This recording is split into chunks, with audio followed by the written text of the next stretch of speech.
I am Dr. Archana Durgesh, and I'm going to take your lectures on communicative English. I'm from the Department of Humanities and Social Sciences, BBD University. So before we begin formally with your syllabi, that is on communicative English, let me first make you understand what is communication. Basically, communication is a term that has been derived from the Latin term communicare, which means to share. And this sharing is of emotions, values, knowledge, and how you put it. Communication has a vast history. You can say you can trace it back to a very long period of time. Like we say that mechanical is a oldest subject in human civilization. But you know something, communication is the oldest subject. If you look at the history books, you'll find that prehistoric man hunted in such a way, hunted in that way. They lived in caves. They knew about fire. They knew about pulley. How do you know that they knew about all this stuff? Because they left the carvings, they left the paintings on the walls of the caves. How they lived, where they lived, and what they ate, and what they knew about. That is how they left, and we know that such a such knowledge was there with the man even in that period of time. That is communication. Communication has been derived from the Latin term, which means to share, and this sharing is of emotions, as I've already told you. But before we move on, communication is a very wide subject. You have to express yourself, and how you express is more important as what to express. So before we begin with the formals, I would tell you how the process of communication works. Like the first stage of communication is where there is a sender, and the sender goes through a phase or a stage of ideation. Ideation is thinking. Like when you were little, you were told, do you ever think before speaking? बोलने से पहले कभी सोच लिया करो. Yes, that was ideation. You have to think before you speak. So ideation, after crossing the stage of ideation, the sender what does is that he encodes the message. The message is encoded in accepted code symbols. That is a language that is known to the receiver as well as to the sender. Because you factor is always involved. Sender is important, but receiver is more important. Why? Because he has to understand, she has to understand what you're talking about. What actually are you expressing?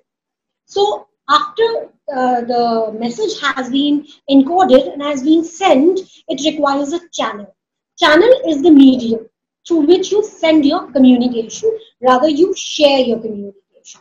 So what happens is that before you put your communication, rather you send it to the channel, the viability of the channel has to be checked. How do you think that it's viable? Is it okay or not? Is it sufficient or not? Like suppose if there is a very urgent message, what will I do? Will I email you? What if you don't check your mails? You ask me, I don't check my mails every day. So you cannot communicate with me when you have to communicate something very important via mail. What you have to do is that you call or you WhatsApp.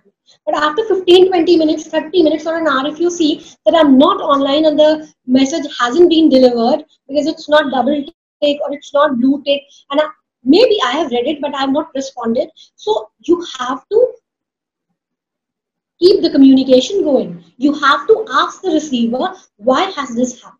Why haven't you communicated with me yet? So that is where the role of feedback comes in. The receiver receives the message, decodes the message, and on the basis of that decodation, he sends a feedback to the sender. Then the sender is rest assured that the way, in the fashion in which the communication was put, has reached the receiver the way he perceived it. Because the interchange of perception really matters. Like communication is a two-way process. It's not a one-way process. Like if I say, what's your name? So you'll randomly answer that my name is this. What if I say, so what will you do? You'll run to my help and you'll come up with a glass of water. But did I ask for a glass of water? No. I was just coughing and I was feeling uncomfortable. And I did like this. That is non-verbal communication. Communication can be divided into three categories. The verbal, that is subdivided into oral and written, and the non-verbal. So here I'm going to share my notes with you. They are the edited versions. You can use them as primary source or the secondary source, or just for reference. You can add, omit, and edit according to your own wish and fancy. But these notes have been edited in a way, they have been put together so that they suffice the curricula, the syllabi that has been given to you, especially I'm talking about the BSc students. This syllabus has these units, yeah, rather these notes have been designed for the purpose of BSc students for the subject of communicative English. So I'm about to share my notes. Please see. It is communicative English, and what we are going to do is module 1, which is orientation to communication. So these notes have been edited in a way so that you can make them as primary source. You can even interchangeably use them as secondary source, as I've already told you. You can omit if you wish because they are lengthy for better understanding and comprehension. But please don't edit or omit anything because they are designed according to your syllabi. So if we move on to the first topic, that is the introduction of communication, it is said that there is nothing possible without communication. Unless and until I know what to say and how to say, the communication cannot be done. Communication is an art. But if you are taking it art, then not as a subject, but as a skill. Communication is the greatest skill. So what you do is, without communication, the sending and the receiving of the information is not possible. The person sending the message is referred to as the sender or the encoder because he is encoding the message. And the receiver is known as the decoder because he is decoding the message. And all this communication is done in accepted code of symbols. Accepted code of symbols is like English and Hindi. For example, if I say, I'm asking you,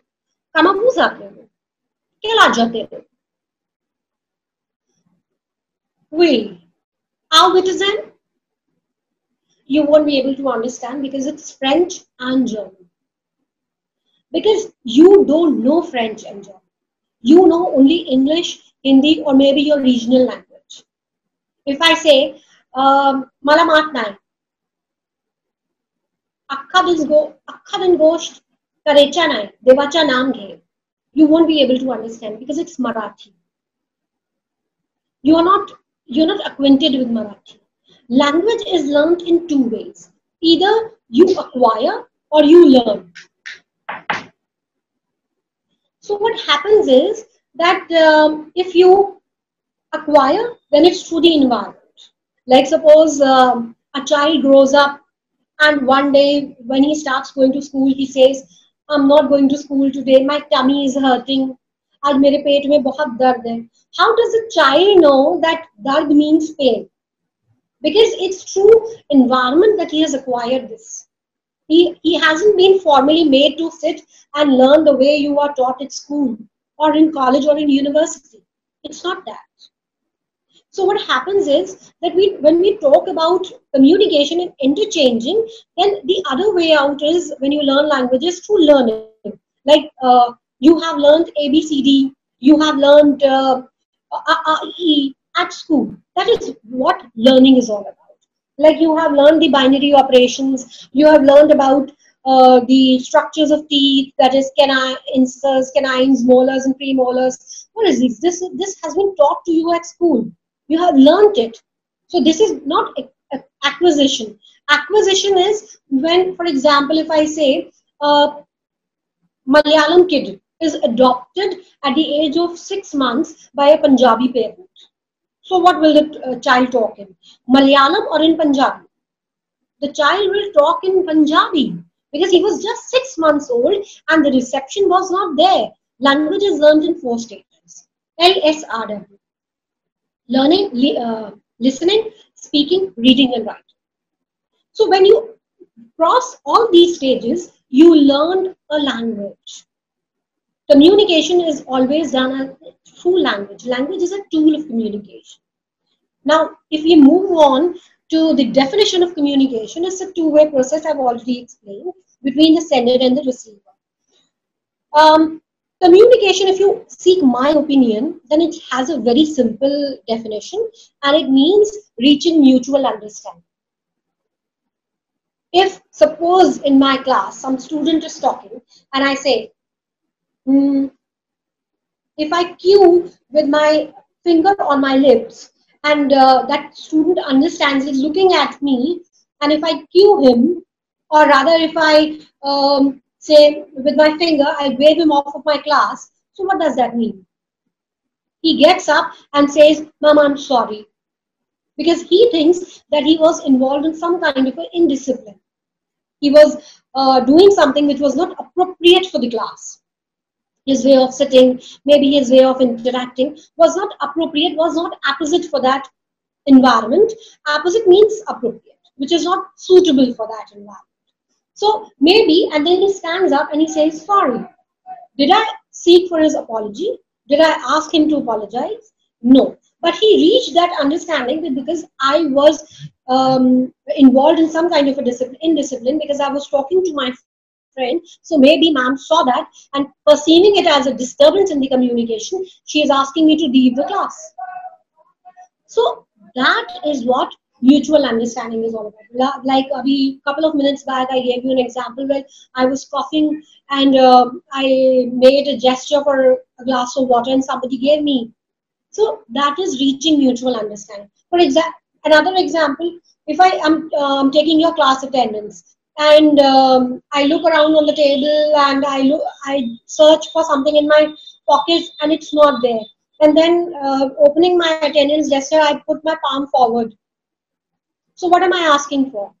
A glass of water? What am I asking for? I'm asking for a pen. And suddenly, on the spur of a moment, a student hands me a pen. So that is where the communication is completed, why the student has understood that what I was asking about, what I was talking about. Now, if we move on to our next topic, that is types of communication. Types of communication. So basically, the types of communication involve verbal and non-verbal communication, and verbal can be further bifurcated into written and oral. So technically, you can say that it's three types. Basically, it's just of two types, verbal and non-verbal. But here we'll categorize them into three, and they'll be written, oral, and non-verbal. Verbal is the first category, as the word suggests, that it is done through words. So, like if I talk about words, then words are very short-lived. They are ephemeral. They are ephemeral means short-lived. So, what you need to do is that words can be expressed in two ways: written or oral. So, what I am going to talk about is the oral first, because oral communication is really very important. Because when you are communicating, you may be sitting in front of that person, you may not be present there in front of that person. So what here we are going to discuss is verbal communication. Verbal communication is when the message or the information is exchanged or communicated through words. It's the play of words actually. So it may be written or oral. But what now I'm going to discuss is face-to-face oral communication, where you can go, where the examples you can take is group discussion, counseling, interview, radio, television, calls, and in case of written, you can take the example of memos, letters, reports, notes, emails. So if you take the definition of Bowie or Bowie in consideration, then verbal communication is expression of information through language, which is composed of word and grammar. Like if you're talking, so grammar doesn't, usually makes any very huge difference. But when you come to the written communication, grammar plays a vital role, because even before submitting a small text, you have to check whether there are grammatical errors or not, because like there are predictive texts available. So you have to keep a check on the written communication when you are doing this. Like according to Primrose and others, verbal communication consists of sharing thoughts through meanings of words. So verbal is a process of exchange information or messages between two or more people through written or oral words. Like verbal communication can be done through oral media or through written media. Now, if you compare and contrast, then verbal has no longevity. As I've already told you, it's ephemeral. Words are ephemeral. They die the moment you speak them out. But written has sort of what do you call that? Legality attached to it. Legality is a very huge term. But if you say the what do you call that term? The author's credibility is attached to it. Why? Because somewhere that thing has been given in written. So written communication is more important than verbal communication.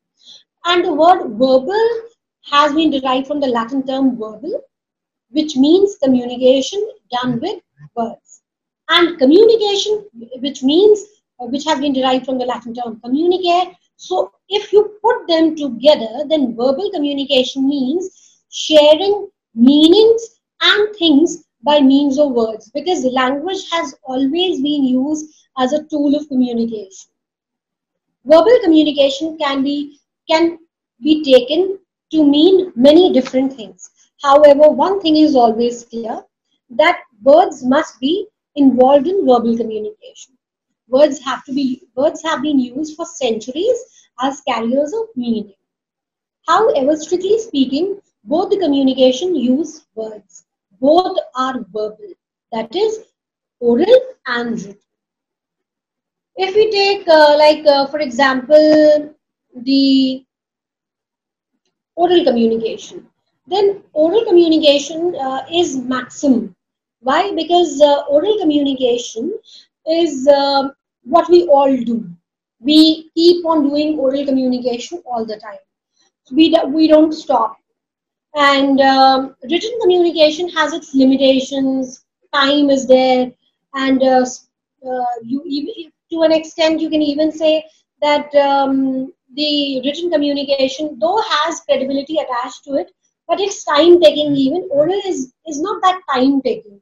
So you can always use oral communication in place of written communication. But if you have to add credibility to it, then you have to use written communication, because written communication has longevity, even, and credibility and legality attached to it.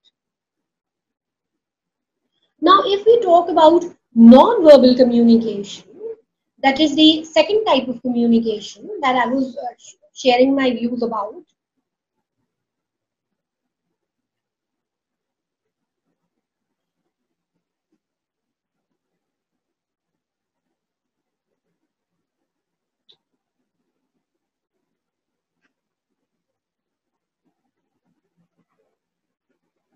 Non-verbal communication. This is done through actions. When you were a young boy or girl, you must have got these essay writing things. Action speaks louder than words. So basically, non-verbal communication involves actions. Actions in the sense that non-verbal has been divided into categories.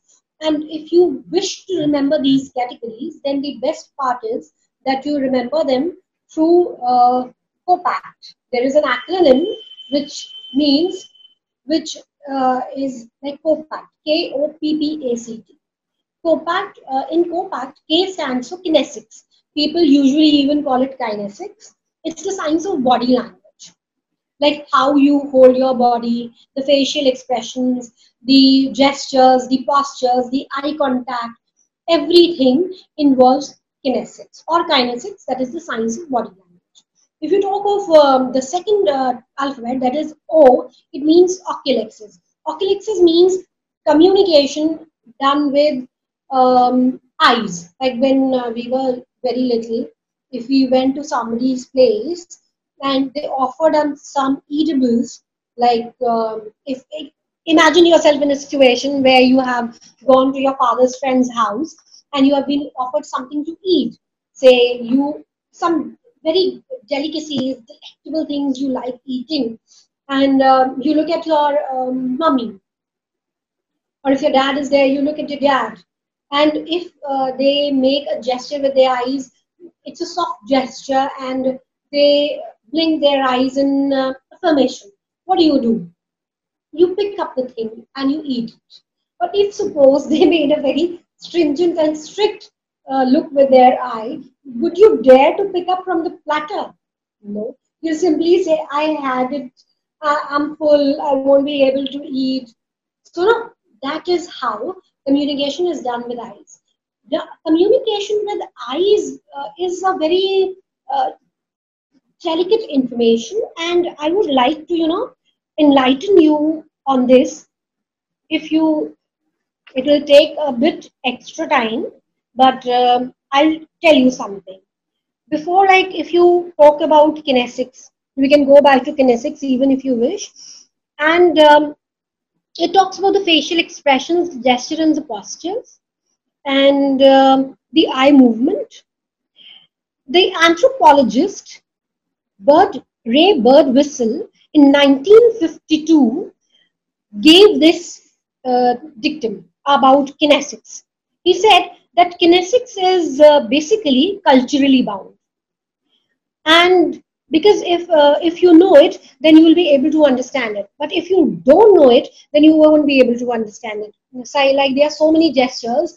Like if I put my pointing finger and touch it to the thumb, so it means okay. Like suppose if I offer my son something which he really likes to eat, and I ask him how is it, he joins his pointing finger with his thumb and makes a gesture which says excellent, awesome. But in certain cultures, it may mean differently. It may mean something very insulting and demeaning. So if in a cultural communication, in a cultural perspective, you know the body language, it's okay. Otherwise, you won't be able to understand it. Facial expressions are very quick. Before you can read them, they can change. Paul Ekman and Wallace V. Ferguson gave a research on micro-expressions, and they divided kinesics in 5 categories. The emblems that can replace the verbal communication. So for example, if you ask me, are you hungry? And if I point my head from left to right, it's an emblem. And I can say that I'm not hungry. Illustrated, when you add to the verbal messages. Like suppose like I told you, like you can point your, you can touch your pointing finger with your thumb and you can say that the food is awesome. Effective displays, when you unintentionally act, they affect the facial expressions and the gestures. Like they are, effective displays. You cannot hide them. And one thing, before I move on, I must really tell you that body language cannot be faked. You cannot lie with your body. And there is a very valid reason for that. Like since the early childhood, we are taught that truth prevails. झूठ बोलने वाले को हमेशा सजा मिलती है. झूठ बोलने वाले को दोजख की आग में जलना पड़ता है. So this is, it gets embedded in our psyche, that fear that if we lie, then what will happen. So you cannot lie with your body, because in your subconscious mind, the dictum is already there with you, which keeps on reminding you that you must not lie, come what may. So if you lie verbally, it's possible. If I say, I told you that my name is Archana Durgesh and I'm from the Department of Humanities and Social Sciences. What if I say, I'm Archana and I take algebra? Am I sounding that confident? Am I looking that confident? I won't be, because I won't be able to lie with my body. I am not a person with a mathematical background. I know nothing about mathematics. How will I be able to say that? If I say I know German, and if you ask me to speak in German, I cannot communicate much in German because I won't be able to do that. And how can I sound confident in that? The way I can sound confident in Hindi and English. So these are affective displays. They actually are affected by your facial expressions, gestures, and postures. Then you have adapters. You acclimatize to the environment. For example, if I'm teaching in the class and suddenly there is electricity failure, what I'll do, I'll start fanning my face with my hand. Students will start fanning their face with their nose. So what is this? This is adapter. This is how we acclimatize ourselves to the environment. Like I don't know, like I know, because I'm not that very habitual in watching movies, but today if you go to malls, they are properly lightened up. If you are late, the staircase is in certain places that I've gone like Fun and Riverside. The stairs are marked with a blue lining, the blue lighting, and you're able to make out the J and the L and the A and the 7 and the 5. They are written explicitly and they're lighted up. So what happens is that you're able to see your sitting plan. But years back, when people used to go to cinema halls, what happened was if you anyhow reached late, what happened always was that you won't be able to make out for a couple of minutes where you are standing, because if you came in from sunlight for a certain period of time, you were never able to acclimatize yourself with that dark environment. You thought that no, you can't see anything and people cannot see you, but actually people sitting there have already been acclimatized with the darkness and you are new to it. So eyes cannot adjust, and these are adapters where, for example, if dust goes in your eyes or it's too dark, pitch dark, and you are not able to see, what do? You rub your eyes. That is how adapters work. There is a quote I would like to say about kinesics, that is body language.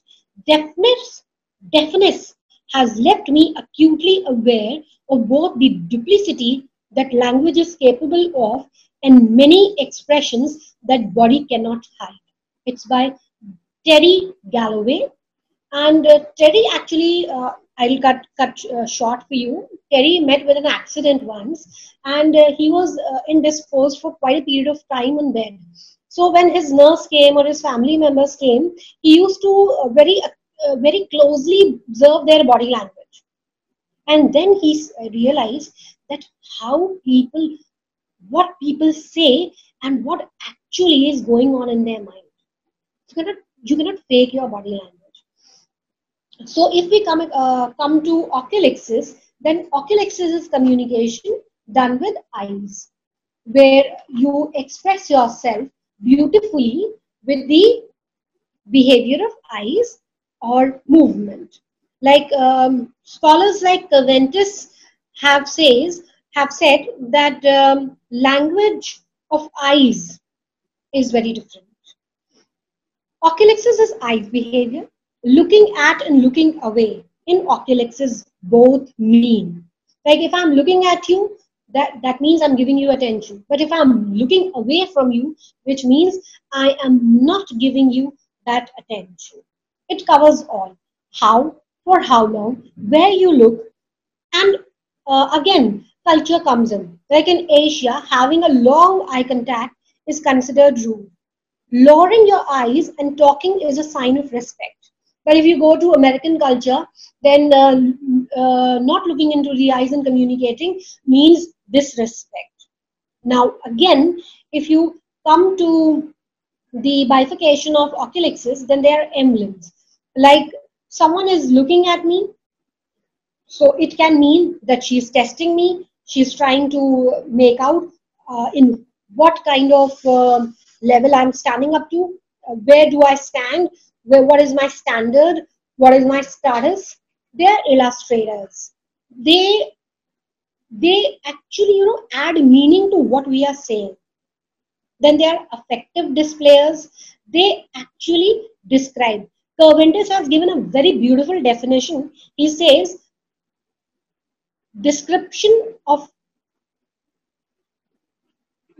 oculexis is when it is the silent tongue of love. It's a beautiful description. He says that eyes are silent tongues of love. Why? Because through one tongue you can only say in words, but with eyes you can communicate more. There are regulators, like when we are listening, when we want to talk, when I'm looking somewhere else, or adapters when you adapt to the environment. Like I gave you the example of cinema halls. There are many factors involved, like the length of eye contact. The length of eye contact is somewhat, you can say, communicative signal.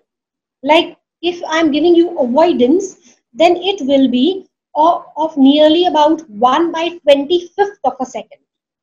If I'm giving you a darting look, which means that you are somewhere you'll feel insecure.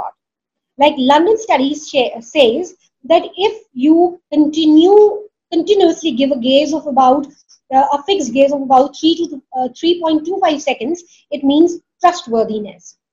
Now, if you talk about the intensity of the look, then it could be a killing look, it can be a softened gaze, it can be a looked sharply, like you can say, for example, his eyes were like blunt, sneering, crazed, piercing, and accusing. Even the direction in oculixes matter, where in what direction you are looking. For example, uh, like if you say there is a book on what managers need to know about communication. It was written in 1999 by Darlene Arlov and Michelle. It said that if you are giving comfort side glance, it it means something else. But there are three zones in which a gaze can be divided. I told you that the direction matters. So the direction is divided into this zones, and the first zone is of comfort zone, which is even known as the social or the intimate zone. It actually covers the face, the eyes, and then you have the mouth to a certain extent. Then you have power gaze. Power gaze involves your forehead. For example, if I'm a person of authority, then I'll be giving you a power gaze that will be fixed on your forehead, maybe till your nose, but not your mouth. Then there is, uh, you can say, the third and the last is public gaze, like where I cover your whole face. I can cover your full profile. Even if you are standing in front of me, if you are visible till torso because you are standing behind the desk, or if you are standing a bit far, so I can take you in complete profile. Then you have proxemics or paralanguage. And paralanguage. Proxemics actually, as the cultural anthropologist, this in his book, The Hidden Dimension, said, the author was uh, Edward T. Hall, and he divided the proxemics in four categories: the intimate, the social, public, and the personal. Intimate involves a person who's very close to you, say your mother, father, spouse, child, and then so this then is the personal zone, which involves about extended family, friends. Then you have the social zone, which involves your acquaintances and colleagues. Then the public zone, which involves public you don't know, you hardly interact with. It is till the portion you can see, listen, or hear.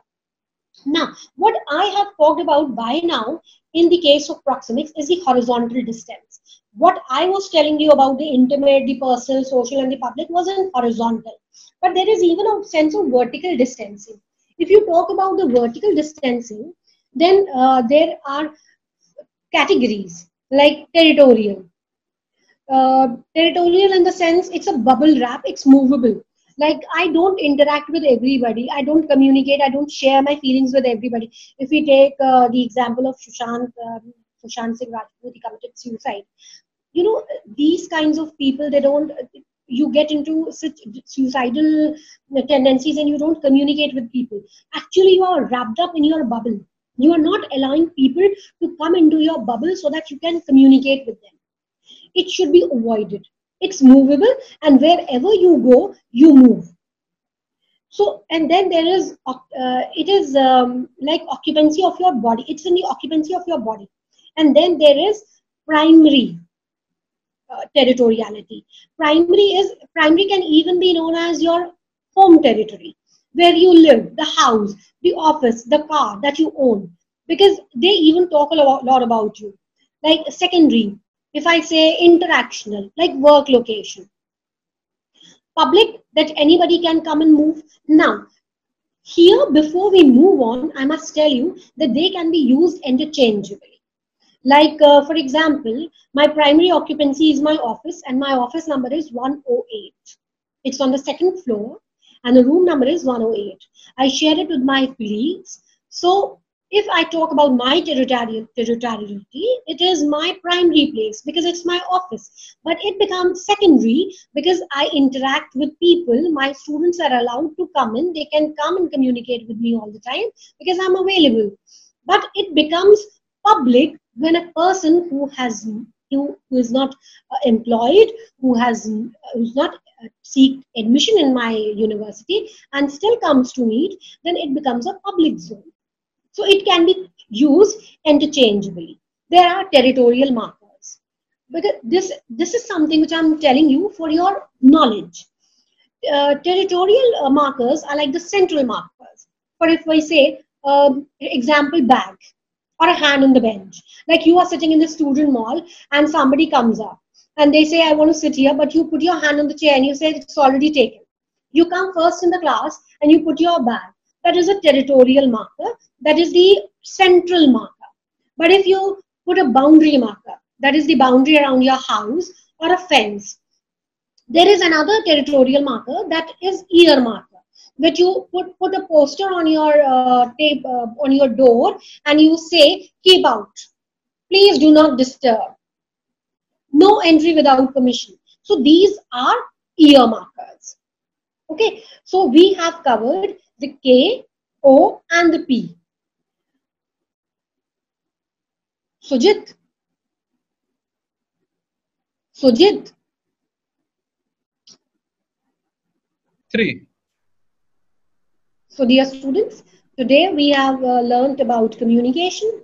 We have I have told you about communication. I have told you about the verbal communication, and the written communication and the oral communication. I have even started your topic on non-verbal communication. The non-verbal communication, as I told you, can be categorized in four parts. So we have covered the kinesics. The correct pronunciation of kinesics is kinesics, and then we have covered the oculics, and then we have covered the proxemics. In the next lecture, I am going to start with the second P, that is the paralanguage. Then we'll do artifacts, then we'll do phonemics, and then we'll do touch. So see you soon in my second lecture. Thank you so much.